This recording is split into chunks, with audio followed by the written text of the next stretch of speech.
Nah, kesempatan pagi ini Bapak Ibu Saudara saya akan sharing, berbagi dengan saudara sekalian satu pengajaran firman Allah yang pagi ini saya berikan judul Masih Ada Mujizat. Dan selalu ketika saya mengajarkan tentang mujizat yang Tuhan berikan kepada kita, selalu di awal saya ingin memberikan satu dasar atau landasan supaya kekristenan kita jangan salah sasaran. Tujuan saya menyampaikan bahwa masih ada mujizat. Kita percaya Tuhan kita Tuhan sumber mujizat. Tujuan saya bukan begini, supaya Anda cari Tuhan kejar-kejar mujizat. Kita tidak munafik saudara ya. Saya butuh mujizat, saudara juga pasti butuh mujizat kan pagi ini ya. Dan Tuhan kita adalah Tuhan yang tetap mengerjakan mujizat sampai detik ini. Yesus itu sumbernya mujizat. Dia gudangnya mujizat. Dia pokok dari mujizat. Bagi Tuhan untuk dia mengerjakan mujizat dalam kehidupan kita. Dia berikan mujizat dalam hidup saudara. Itu sangat mudah. Itu bagaikan membalik telapak tangan saudara ya. Tapi tetap saya mau kasih landasan bahwa memang dalam Tuhan ada mujizat, selalu ada mujizat sampai hari ini. Pagi ini pun Tuhan bisa berikan mujizat sama saudara. Tapi saya tidak ingin Anda jadi orang Kristen lalu kemudian setiap kali Anda ibadah, Anda melayani Tuhan, Anda bangun pagi seperti ini, tujuan kita itu bukan cari Tuhan tapi cari mujizat. Ada kan, sorry saya katakan terus terang, ada orang itu jadi Kristen ibadah ke gereja yang dicari mujizat, yang dicari pertolongan Tuhan, yang dicari kuasanya Tuhan. Menurut saya kekristenan begini salah sasaran, langkah kita salah loh. Harus yang kita cari pertama adalah ya dia adalah Tuhan. Kita datang sama Yesus karena dia adalah Tuhan, kita butuh dia. Butuh bukan butuh kuasanya saja, kita butuh pribadinya. Ada banyak orang sadar dia butuh Tuhan kapan? Waktu dia punya masalah. Dia kaget punya masalah, syok. Dia baru sadar, aku butuh Tuhan. Aku butuh pertolongannya. Kebutuhan kita akan Tuhan bukan hanya pada waktu dalam masalah ya. Kebutuhan akan Tuhan itu kebutuhan harian kita.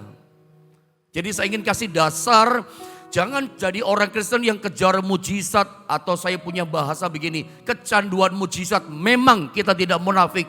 Kita butuh mujizat, Yesus sumber mujizat. Tapi cara kita, kekristenan kita mesti benar. Kita cari Tuhan, memang dia adalah Tuhan yang besar. Kita cari kasihnya, cari pribadinya, bukan cari mujizatnya. Mujizat itu otomatis diberi ketika Tuhan tahu kita setia. Memang kita mengasihi Tuhan. Dia tahu kerinduan kita, pengen dekat sama dia. Mujizat akan datang dengan sendirinya. Ya. Kadang dikejar malah lari saudara ya. Motivasi hati kita mesti benar. Dan saya ingin tunjukkan sama saudara, kalau seandainya pagi ini waktu kita beribadah, Tuhan bongkar motivasi hati kita. Kira-kira apa ya motivasi hati kita? Waktu pagi ini kita cari Tuhan. Ingat, target kekristenan kita mesti jelas saudara ya. Kita mengasihi Tuhan lebih daripada sekedar mujizat. Yesus itu lebih besar dari mujizat yang diberikan dalam hidup kita. Mungkin kita langsung baca ayatnya kali ya. Yohanes pasal 6 ayat 24 sampai dengan ayat 26.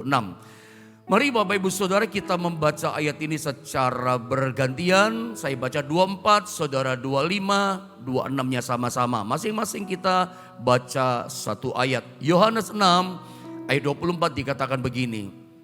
Ketika orang banyak melihat bahwa Yesus tidak ada di situ dan murid-muridnya juga tidak, mereka naik ke perahu-perahu itu lalu berangkat ke Kapernaum untuk mencari Yesus. 25 teruskan.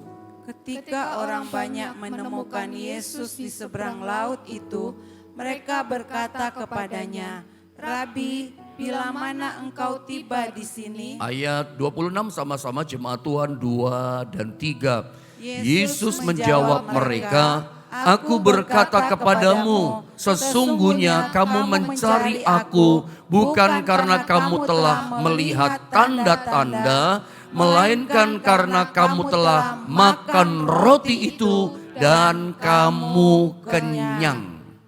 Langsung saja saya terangkan, Anda lihat gambar yang pertama ini. Ketika kita membaca Yohanes pasal 6, background latar belakang dari kisah ini adalah setelah Yesus memberi makan 5.000 orang laki-laki dengan 5 roti dan 2 ekor ikan. Anda tentu masih ingat kisahnya kan saudara ya, bahwa yang diberi makan oleh Yesus lewat 5 ketol roti dan 2 ekor ikan. Ini bukan sekedar 5.000 laki-laki. Dijelaskan secara detail di kisah ini. Belum terhitung termasuk perempuan, para istri atau para wanita dan anak-anak. Selalu saya patokan kalau menceritakan kisah ini adalah almarhum pendeta Choyongi katakan minimal Choyongi katakan itu 15.000 orang. Kalau satu orang bawa anak satu misalnya. Padahal zaman dulu orang anaknya banyak saudara ya. Makanya Choyongi berani berkata minimal tuh 15.000 orang lewat mujizat 5 ketol roti 2 ekor ikan dan mereka makan sampai kenyang, bahkan ada kelebihannya 12 keranjang penuh. Nah, kalau saya bertanya sama saudara, lihat gambar berikutnya, seandainya kalau kita saudara ada di tengah-tengah 5.000 laki-laki itu, belum termasuk perempuan dan anak-anak, menurut saudara bagaimana sikap kita terhadap Yesus? Saya ulang pertanyaannya sambil Anda lihat screen saudara ya. Kalau kita seandainya ada di tengah-tengah 5.000 orang laki-laki itu, bagaimana sikap kita terhadap Yesus? Saudara, saya yakin sikap kita sama. Kita pasti kagum sama kuasa yang dimiliki Yesus. Sebab ini bukan simsalabim abrakadabra. Kalau cuman sulap saja nggak bisa kan saudara ya. 5 roti 2 ikan ketika dipecah-pecahkan. Itu 5.000 laki-laki belum perempuan sama anak-anak. Itu makan sekehendak mereka sampai puas. Sampai kenyang mereka makan. Masih ada surplusnya 12 keranjang, 12 bakul penuh. Kira-kira bagaimana kalau kita ada di tengah-tengah rombongan itu? Saya yakin kita pasti kagum. Bukan cuma kagum, kita penasaran sama kuasa Tuhan. Kita mulai tertarik sama Tuhan. Perhatikan kata-kata saya dari awal. Kalau orang ngalami mujizat, orang ngalami pertolongan Tuhan, lagi susah nih saudara ya, lagi butuh pertolongan, Tuhan tolong saudara. Kalau saudara adalah orang yang baru ketemu sama Yesus, ditolong sama Tuhan Yesus, Anda jelas tahu ini Yesus yang buat, ini Yesus yang tolong, ini Yesus yang kasih mujizat. Bagaimana sikap saudara, perasaan hatimu? Anda pasti penasaran, gak cukup penasaran, Anda kagum pol gitu sama Yesus. Bukan cuma itu, dan Anda mulai tertarik sama Yesus. Siapa ya orang ini? Dan itu terjadi juga bukan cuma sama kita. Sama 5.000 laki-laki mereka mulai tertarik. Dibuktikan di ayat 24. Mereka mulai kejar Yesus. Mereka mulai cari Yesus. Kenapa? Penasaran. Mereka mulai tertarik sama Yesus. Mereka mulai kagum. Dan mereka mulai melangkah mencari Yesus. Mari temukan ayat ini. Yohanes pasal 6 ayat 24. Saya baca ayat ini. Perhatikan ya saudara kalimatnya. Begini kata firman, ketika orang banyak melihat bahwa Yesus tidak ada di situ dan murid-muridnya juga tidak. Jadi setelah Yesus buat mujizat yang sangat spektakuler itu, mujizat yang besar kan ini, Yesus langsung pergi memisahkan diri dari mereka. Lalu rupanya orang banyak ini penasaran. Mereka cari-cari Yesus. Mana Yesus gak ada. Cari murid-murid pun sama gak ada. Udah ngilang. Udah ke Kapernaum.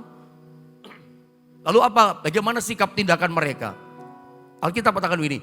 Mereka naik ke perahu-perahu itu. Lalu apa? Mereka ini berangkat ke Kapernaum untuk apa saudara? Mencari Yesus. Ini sikap mereka sama dengan sikap kekristenan kita. Kalau udah ditolong Tuhan, terima mujizat, saya pikir kita bukan cuman kagum kan. Kita bukan cuman penasaran, kita mulai tertarik sama Yesus. Harusnya memang normalnya begitu. Kita mulai kagum, kita mulai tertarik, kita mulai melangkah mencari Tuhan.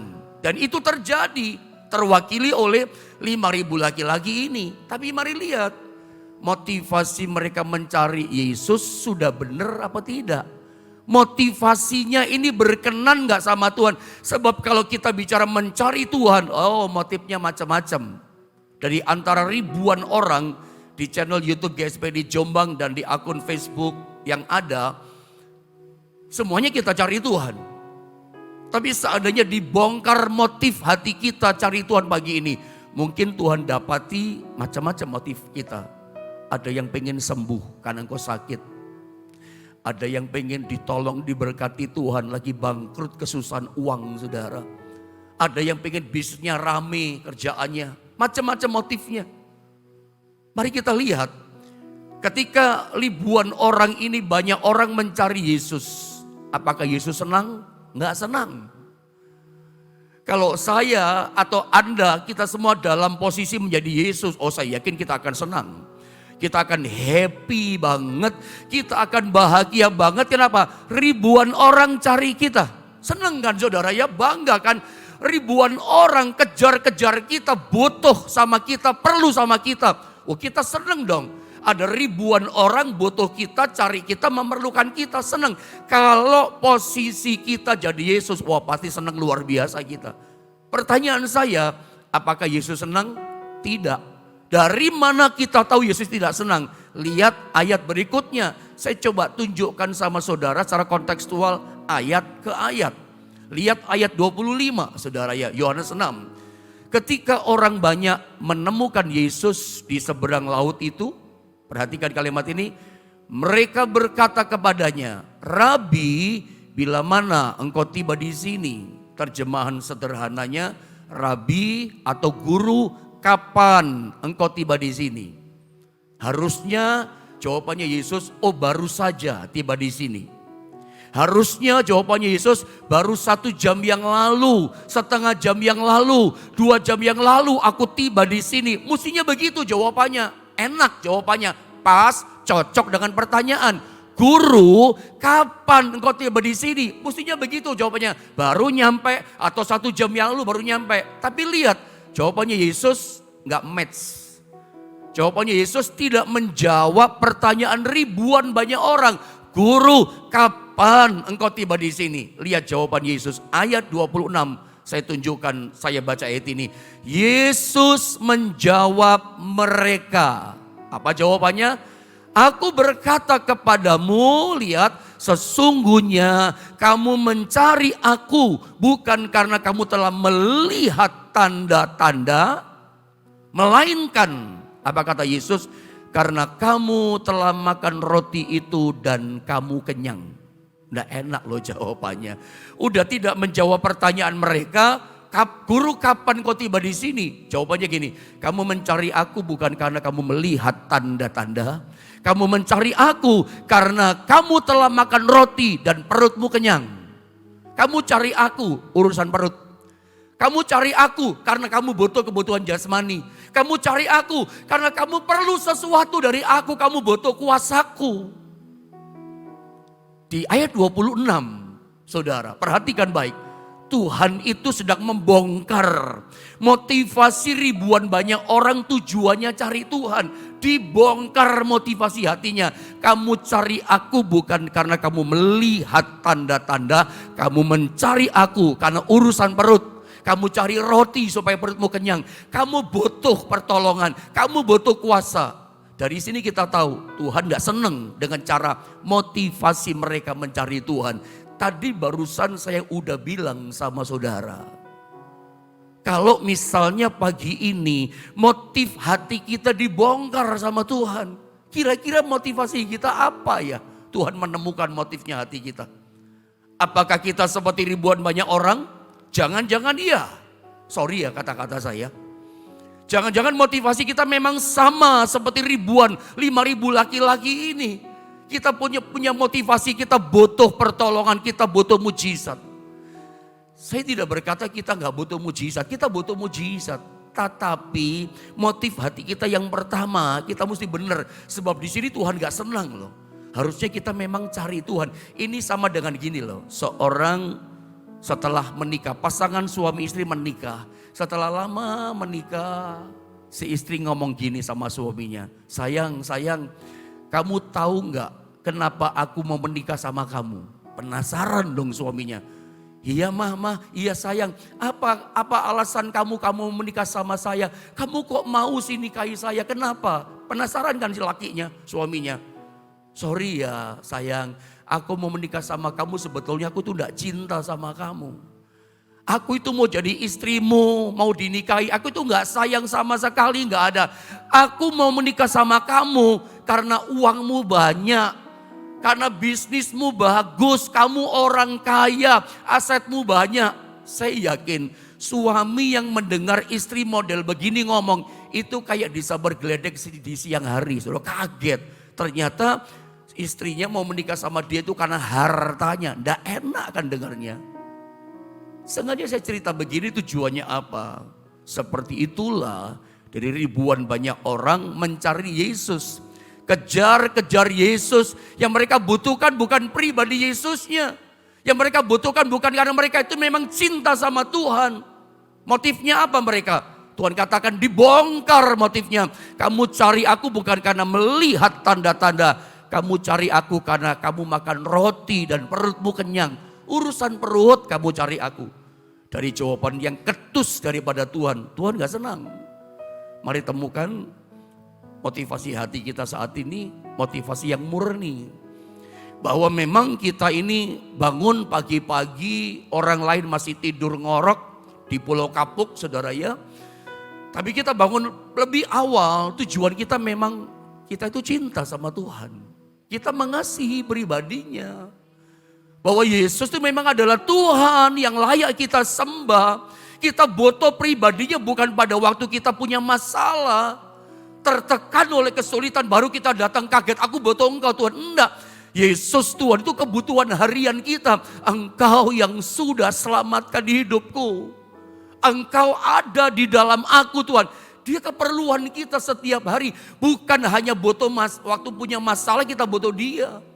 Diberkati pun kita gak bisa lepas dari Tuhan. Kita gak bisa terpisah dari Tuhan. Itu loh ya maksudnya Tuhan mau. Makanya dibongkar motivasinya. Temukan pagi ini, jangan sampai motivasi kita seperti ribuan banyak orang ini. Motivasi kita adalah kita butuh sesuatu. Memang kita butuh, tapi yang utama adalah Tuhan.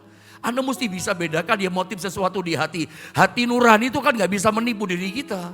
Jangan seperti cinta orang menikah tadi. Karena hartanya menikah. Itu kan menyakitkan saudara ya. Nah sekarang saya mau terangkan. Tuhan katakan, kamu mencari aku, kamu kejar aku bukan karena melihat tanda-tanda, tapi kamu itu telah kenyang perutmu makan roti gitu. Kita lihat tanda-tanda, lihat gambar berikutnya saudara ya. Yesus katakan bukan karena melihat tanda-tanda, tapi karena kamu makan roti perutmu kenyang.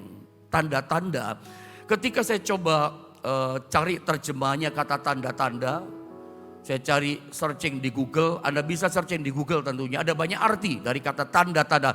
Kamu tidak melihat tanda-tanda, tapi makan roti perutmu kenyang. Apa itu tanda-tanda di sini? Saya searching di Google di Kamus Besar Bahasa Indonesia KBBI. Salah satu arti yang saya tertarik dari kata tanda-tanda, itu ternyata artinya adalah petunjuk. Jadi tanda-tanda itu sama dengan artinya petunjuk. Jadi tujuan Tuhan ngadakan mujizat, tujuan Tuhan beri pertolongan keajaiban mujizatnya, itu adalah tanda, itu adalah petunjuk dari Tuhan. Jadi ingat baik-baik ya, setiap kali Tuhan kasih mujizat sama saudara, Anda punya masalah, Tuhan tolong.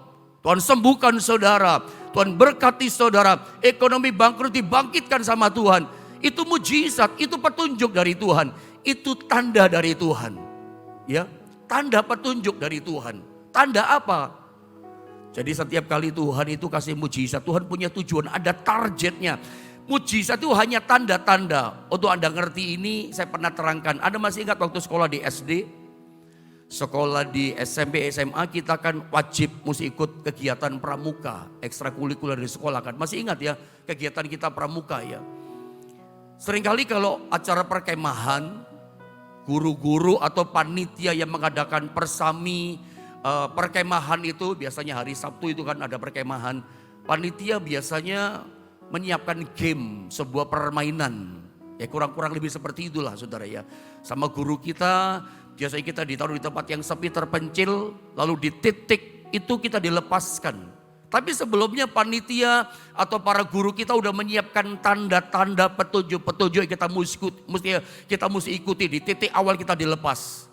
Untuk memimpin kita pada finish, kepada target. Harus ikuti petunjuk semua, gak boleh meleset. Kalau kita gak teliti lihat petunjuk, kesasar gak bisa kembali nanti. Jangan-jangan menjauh dari target.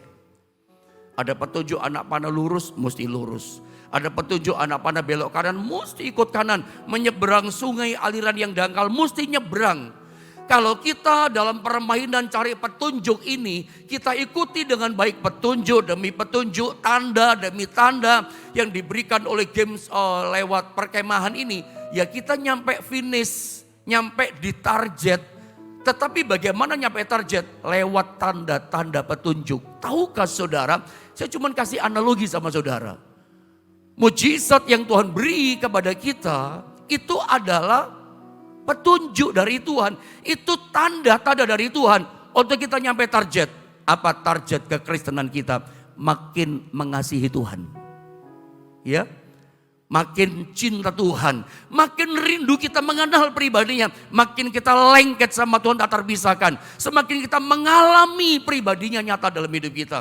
Targetnya adalah makin cinta Tuhan dan hidup kita targetnya makin diubahkan hari demi hari dan puncaknya adalah hidup kita serupa seperti Kristus. Anda ingat-ingat itu. Setiap Anda terima pertolongan ada target. Mujizat itu cuma tanda kok, cuma petunjuk. Sederhana saja, tujuan Tuhan mencapai target semakin diubahkan hidup kita. Ada banyak orang ngalami banyak mujizat. Ada banyak orang yang ngalami pertolongan keajaiban Tuhan. Nggak ngerti targetnya. Pancet orang Jawa katakan, hidupnya tidak pernah berubah. Sikap hatinya nggak pernah berubah. Tingkah lakunya nggak berubah. Cara berpikirnya, isi hatinya, mulutnya, cara ngomong nggak pernah berubah. Padahal targetnya Tuhan sebuah perubahan hidup. Menyedihkan kan kalau orang Kristen banyak ngalami berkat mujizat Tuhan tapi gak pernah berubah. Nanti lama-lama kita menjadi orang Nazaret. Gak satu pun mujizat Tuhan buat. Kenapa? Gak ada sikap hormat, gak ngerti targetnya Tuhan. Nanti orang lain jangan-jangan ngalami mujizat, kita tidak lagi. Kenapa? Tuhan sudah tidak mau. Sorry kata-kata saya, Tuhan sudah muak kasih mujizat sama kita. Kenapa? Karena kita nggak tahu diri. Kita tidak bisa menghargai tanda petunjuk mujizat dari Tuhan. Supaya kita semakin melangkah kepada targetnya Tuhan. Semakin diubahkan jadi baru hidup kita. Saya mulai tunjukkan target tanda-tanda mujizat tadi. Makin berubah, makin ada ngalami mujizat luar biasa. Kalau Anda masih ingat ikut doa pagi kemarin, saya kemarin mendoakan doa pagi seperti ini kan salah satu jemaat di Jombang yang tinggal di satu tempat namanya Peloso. Itu kecelakaan naik motor diserempet bis. Tangan kiri, kalau nggak salah tangan kiri ya, itu patah. Ada tahu tangan kiri pergelangan tangan itu kan ada 2 tulang ya. Kayak tulang pipih itu ya. Tulang pipih atau tulang apa, sorry kalau salah. Yang satu besar, yang satu kecil. Putus. Waktu saya di WA, saya juga kaget. Tangannya putus Pak Pendeta. Bayangan saya putus del tangannya, tulangnya yang putus ternyata. Jadi tulang yang besar lebar ini putus, yang kecil juga putus, ada 2 kan. Saya sama yang main keyboard ini saya berdoa kemarin sama supir gereja. Supir gereja juga ikut nyanyi, ikut doa. Walaupun dia non Kristen tapi udah ngerti lagu Kristen, saya ajak doa saudara ya. Doa dan tiba-tiba malamnya saya dapat WA. Saya doakan pagi, malam saya ke sana ke rumah sakit, saya doakan, doa pagi saya doakan. Ternyata batal gak jadi operasi. Anda tahu kenapa? Tulangnya nyambung saudara. Saya di WA loh sampean sama, saya di WA itu sama siapa namanya, sama kokonya. Lewat jemaat, kokonya itu WA begini, saya baca boleh saudara ya. Puji Tuhan, haleluya, Tuhan Yesus baik. Kemarin ronsennya dinyatakan tulangnya putus, dua-duanya putus. Ronsennya dinyatakan tulangnya putus, besok paginya ya harus dioperasi. Tetapi setelah didoakan Pastor Yohanes dari Gereja KSPI di Jombang, pagi harinya sebelum operasi dinyatakan tinggal 1 yang belum nyambung. Tidak perlu operasi, cuman ringan saja, kembali cukup digip aja selama 2 minggu sudah sembuh. Kembali total. Terima kasih Tuhan Yesus atas kebaikannya. dan penyertaannya. Dan terima kasih buat Pastor Yohanes Naftali atas dukungan doanya dan seterusnya dan seterusnya. Jadi dua yang putus, yang besar itu dinyatakan sudah nyambung, yang kecil memang belum nyambung. Tetapi dokter katakan yang kecil tidak apa-apa, itu digip 2 minggu katanya sembuh. Saya pun melihat mujizat seperti ini terpesona juga saudara ya, tulang nyambung gitu ya. Tulang nyambung. Saya pikir itu suatu keajaiban. Nah ini contoh mujizat. Iya. Ada beberapa kemarin juga yang ternyata ada batu di ginjalnya ya. Ternyata lewat doa pagi, terutama lewat doa puasa 40 hari, di check up ke dokter, batunya hilang ternyata. Walaupun itu bukan jemaat kami di Jombang, dari gereja yang lain saudara. Tapi ngalami kesembuhan lewat doa ini. Dan saya percaya mujizat masih ada. Kalau Anda butuh mujizat, loh Tuhan gudangnya mujizat. Mujizat itu perkara yang mudah buat Tuhan, tapi kan tergantung kita. Ingat ya, mujizat itu Tuhan buat itu punya target loh saudara ya. Ada tujuan Tuhan punya target. Tujuannya kita berubah. Kalau Anda gak berubah, lain waktu Anda minta tolong, Tuhan gak kasih mujizat sama saudara. Apa Anda berpikir ketika Anda mengalami mujizat itu kebetulan? Coba Anda lihat gambar ini. Saya pernah mungkin kasih contoh sama saudara ya. Kalau satu kali misalnya contoh ya, Anda ini orang, maaf ini cuma contoh enggak beneran ya. Maafkan saya kalau saya salah ya. Kalau Anda misalnya hari ini memang lagi meyujian orang Jawa Tengah, punya uang, mau makan susah. Ya, mau bayar sekolah anak udah nggak bisa, mau makan aja susah. Memang miskin uang, enggak punya uang. Kalau Anda uangnya banyak, Anda sukses luar biasa, Anda nggak rasakan ini. Anda nggak bisa rasa. Tapi bayangkan kalau ada seseorang saudara kita memang lagi nggak punya uang. Mau makan nggak bisa. Besok makan apa, hari ini makan apa. Nggak ada yang dimakan, nggak ada uang mau beli. Nasi pun nggak ada gitu. Mau bayar sekolah, apalagi. Tapi satu kali ketika dia pergi ke ATM. Kadang ada, saya punya teman pendeta. Pernah ngalami cek rekening 1 miliar masuk di rekeningnya dia. Pendeta Surabaya. Ini lain cerita saudara ya. Kalau teman saya Surabaya itu 1 miliar masuk, dia nggak pernah otak-atik. Dia tunggu ada komplain dari bank enggak. Dia tunggu ada orang komplain nggak lewat bank. Enggak ada, sampai hari ini nggak ada. Saya tanya, dipakai uangnya Pak? Belum berani Pak Yohanes, 1 miliar loh saudara ya. Rekeningnya 1 miliar. Nah ini ceritanya beda. Ada orang nggak punya uang, cek rekening di bank. Dia nggak punya mobil banking lewat ATM, dia cek. Tiba-tiba ada 10 juta masuk. Ketika cek 10 juta masuk, dia bingung, nonim, nggak ada pengirimnya. Ternyata bukan cuma bulan itu saja, bulan depannya ngirim lagi dan itu terjadi berbulan-bulan, bertahun-tahun. Kalau misalnya itu yang terjadi ini yang alami adalah Anda orangnya. Kira-kira sikap saudara bagaimana? Pasti Anda penasaran, siapa orang ini?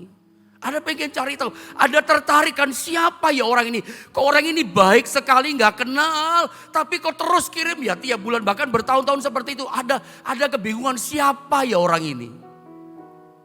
Saya mau tanya sama saudara, kalau Anda ngalami seperti itu ada pasti bingungan siapa, ada pasti tertarik kan. Coba Anda lihat gambar berikutnya ini. Saya masuk pada intinya ya, tujuan Tuhan melakukan mujizat dalam hidup kita adalah sebagai tanda petunjuk yang mengarahkan kita pada sesuatu. Anda mulai penasaran, ngalami mujizat. Ingat, mujizat itu adalah cuma petunjuk dari Tuhan, tanda dari Tuhan. Tujuannya mengarahkan pada target, ada tujuannya. Targetnya saya udah kasih bocoran tadi, supaya kita makin berubah. Dengan waktu yang ada, langsung estafet kabar berikutnya. Tuhan itu bukan pribadi yang suka pamer mujizat atau pamer kuasa. Kadang-kadang ada orang Kristen kan berdoanya begini, Tuhan tunjukkan kuasamu. Kadang begitu, nyatakan kuasamu. Tuhan itu pribadi yang gak bisa dipanas-panasin saudara ya. Apakah dengan doa saudara bikin provokasi lewat doa, ayo tunjukkan kuasamu. Kadang-kadang begitu, nyatakan kuasamu. Tuhan gak bisa dipanasin. Sesuka-sukanya dia mau kasih atau tidak, itu bukan karena unsur provokasi. Satu contoh di Matius 16 dengan cepat ya, ayat 1 sampai 4 dengan cepat saya baca. Dikatakan begini, kemudian datanglah orang Farisi dan Saduki hendak mencobai Yesus. Mereka meminta supaya ia memperlihatkan suatu tanda. Tanda apa? Tanda mujizat. Kan saya udah terangkan sama saudara. Orang Farisi, Saduki, tunjukkan kami tanda dari sorga kepada mereka. Kalau engkau betul anak Allah, kalau benar kau adalah yang turun dari sorga, tunjukkan pada kami tanda yang dari sorga. Apa Tuhan langsung pamer tanda? Coba kalau ada jadi Yesus, tertantang enggak tunjukkan tanda? Yesus gak terpancing.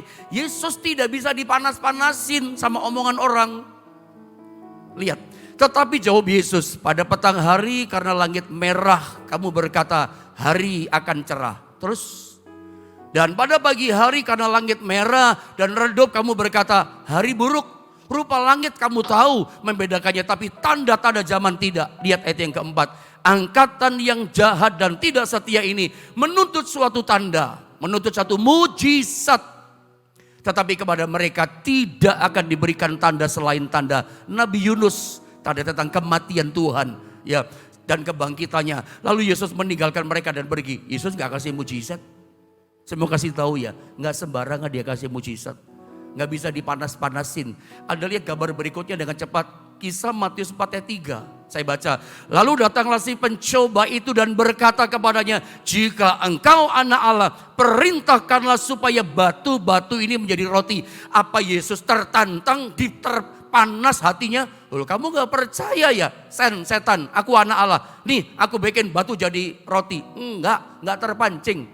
Enggak panas hatinya. Dia tidak pernah terprovokasi orang minta mujizat. Nyatakan mujizatmu. Tidak. Dia bukan pribadi yang show off, suka pamer mujizat. Dia gak perlu pamer mujizat, dia tetap Tuhan. Anda datang sama Yesus bukan karena mujizat loh. Anda datang sama Tuhan begini bukan karena berkatnya loh. Karena memang dia anak Allah yang hidup, dia Tuhan kita. Tuhan gak senang kalau motivasi kita seperti itu. Tuhan gak pernah, dia kasih mujizat bukan dalam rangka pamer. Supaya kamu percaya kepadaku, enggak. Supaya kita diobahkan hidup kita. Supaya kita berubah, supaya kita bertobat. Supaya kita makin cinta sekali Yesus, tetap Yesus dan tak pernah berubah. Saya berharap Anda bisa mulai menangkap firman. Dia gak pernah, kalau dia kasih mujizat itu bukan dalam rangka pamer sama kita. Saya berharap Anda bisa mulai mendapatkan sesuatu, menangkap sesuatu dari firman Allah ini. Saya baca itu yang terakhir buat kita, lalu kita berdoa. Matius 27, 39, 42. Dia tetap tidak mau, tidak bisa dipanas-panasin. Ini ayat yang terakhir buat kita. Orang-orang yang lewat di sana menghujat dia dan sambil menggelengkan kepala. Ini pada waktu dia under stressing yang berat. Tertekan dalam tindasan bahwa dia mau mati di atas kayu salib. Ini kesakitan, puncaknya kesakitan di kayu salib. Orang panas-panasin dia, menghujat dia, ngomong begini. Mereka berkata, hai engkau yang mau merobohkan bait suci dan mau membangunnya kembali dalam 3 hari. Selamatkanlah dirimu jika engkau anak Allah, turun dari salib itu. Dan seterusnya. Apa dia turun dari kayu salib menunjukkan kuasanya? Lu gak percaya ya aku anak Allah? Enggak. Dia gak bisa dipanas-panasin saudara. Dia gak pamer-pamer kuasa. Dia bukan pribadi yang suka pamer kuasa. Kalau Tuhan beri mujizat sama saudara pagi ini, memang masih ada mujizat. Ingat tujuannya. Itu cuma petunjuk tanda. Anda mesti gitu, oh ini tanda aku mesti lebih mengasihi Tuhan. Oh ini tanda aku harus berubah. Harus nyampe targetnya Tuhan. Jangan sampai sekarang alami mujizat, besok enggak lagi. Kenapa? Tuhan udah jengkel hatinya lihat kita. Seperti orang-orang Nazaret.